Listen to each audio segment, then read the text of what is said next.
Good morning guys. So, ngayon magagawa tayo ng garden plot. So, dito meron tayong mga biodegradables galing sa palengke kahapon. Kinuha natin yung kahapon. At ngayon gagawa na tayo ng garden plot kagaya nito. Ayan. Lalagay natin yan sa ilalim ng lupa, ibabaon natin. Itong mga waste na to, tinatapon na to ng mga masa ng palengke kasi hindi na yan mapapakinabangan nila. Basura na yan. Ito at gagawin nating mga compost fertilizer. Ito ang mga naraan, ginawa na natin to at inabunan na natin ito. Pwede na itong taniman after 2 weeks. So dito natin ilalagay yung bago, mga tatlong raised beds ang gagawin natin dito. Alright, let's go.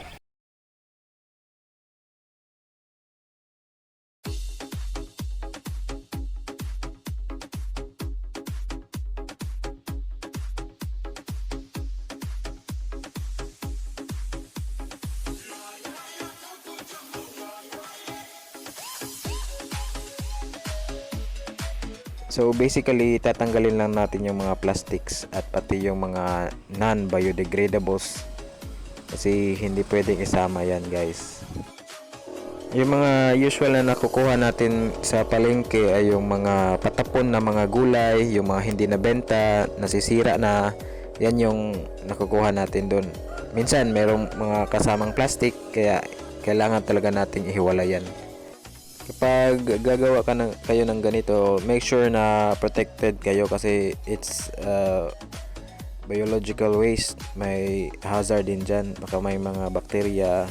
So kailangan naka-gloves, naka-boots, goggles, mask, yun, para hindi kayo matalsikan. Baka didikit yan sa mga mukha nyo at mga ngipin nyo.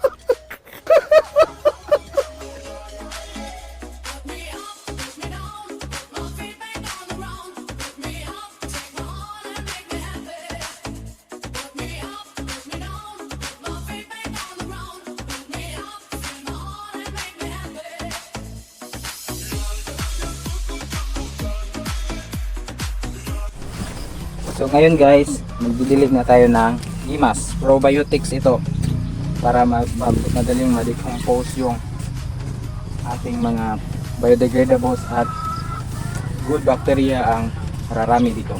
Okay? Let's go!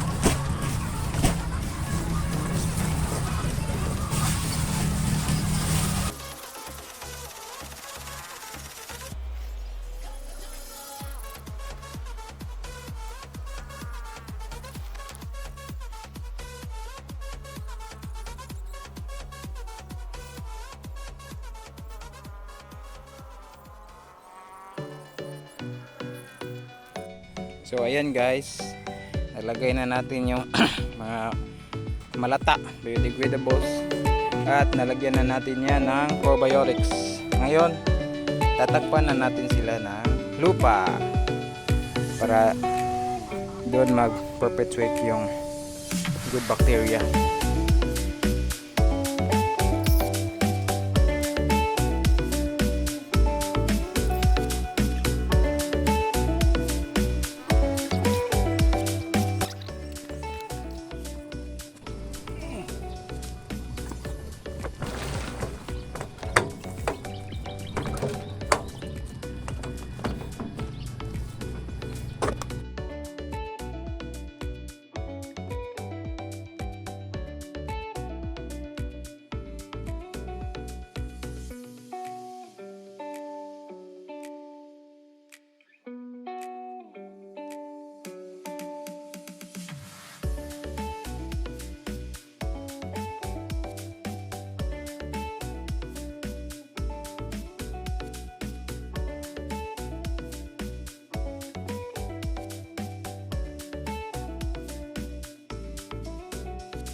So ayan na siya guys. Naging garden plot na siya. Marami pang kulang. Tatabunan pa namin to guys. Ayan. Yan na siya. 2 garden beds.